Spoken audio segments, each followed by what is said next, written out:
Здравейте, аз съм Илия, физиотерапевт от Home Rehab и днес ще поговорим отново за пасивните упражнения след инсулт. Както в миналия клип, където колегата Стойчо показа за пасивни упражнения на горен крайник, аз ще говоря днес за пасивни упражнения за долния крайник. Така че нека поминем малко с информация какво са пасивните упражнения за долния крайник. Плюсовете на пасивните упражнения за долен крайник след инсулт запазват подвижността на ставите, намалят риска от контрактури и скованост. Подобряват също така кръвообращението, подпомагат и храненето на тъканите и намалят риска от рани и залежаване. Затова е важно да бъдат те правени по време на инсулт, въпреки че пациентът не може да движи своя крайник. Също така пасивните упражнения подпомагат, предпазват от мускулно скъсяване, поддържат нормалната дължина и на мускулите. Стимулират нервно-мускулната връзка, мозъкът така получава сигнали от движението, което подпомага възстановяването. Намаляват и риска от тромбози, особено при пациенти с ограничена подвижност, в повечето случаи.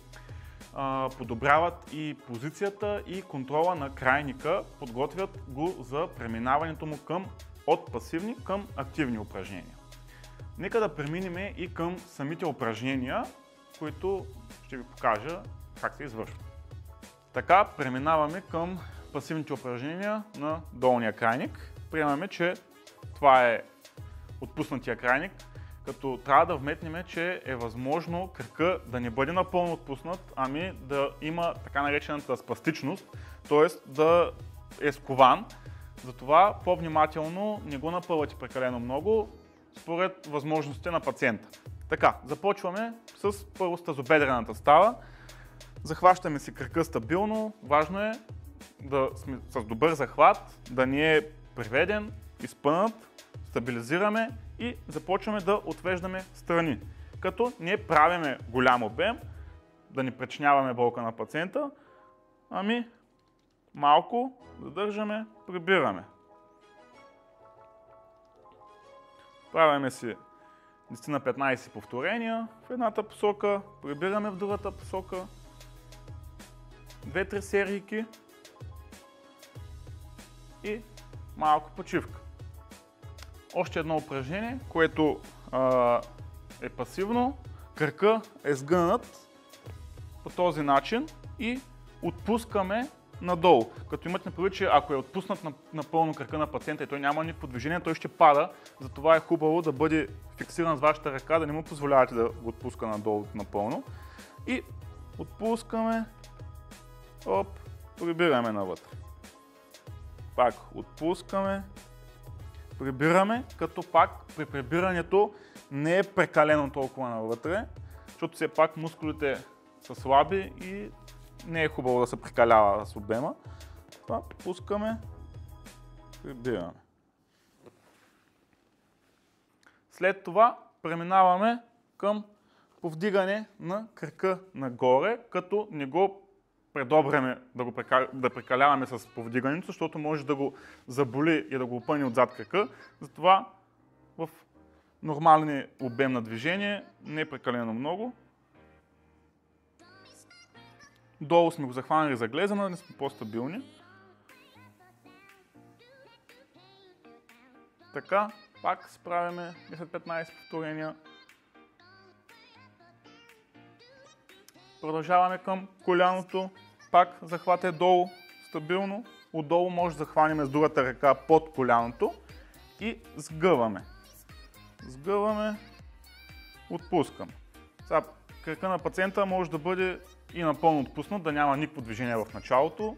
Затова тук вие движите кръка. Ако има някакво леко движение, може той да помага или при сгъване, или при избутване надолу, зависи какви са възможностите на пациента. Така, пак справяме повторенията. Преминаваме долу към глезена. Тук глезена е отпуснат.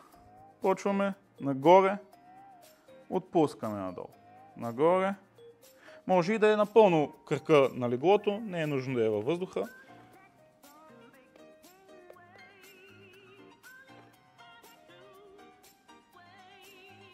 Така, от глезена продължаваме към пръстите, отдолу слагаме ръка, изпъваме назад, избутваме надолу. Изпъваме назад.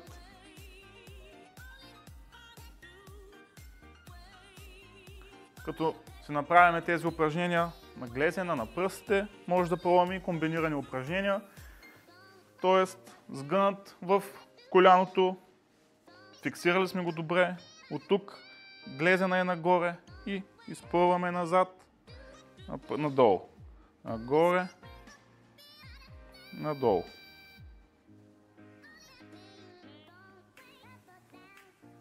Внимаваме с всички тези упражнения да не се причинява болка на пациента в умерени градуси, умерен обем и си правим серии повторения.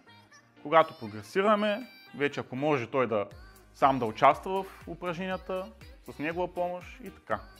Благодарим ви, че гледахте. Ако видеото ви е харесало, абонирайте се за канала и натиснете камбанката, за да може да ви излизат известия, когато качваме следващите видеа. Оставете и по един коментар, ще се радваме да отговорим на вашите въпроси. Споделете клипа, за да може да достигне до повече хора, които могат да имат нужда от него. И не забравяйте да харесате нашата Facebook страница за повече полезни съвети и клипове. До скоро! До скоро!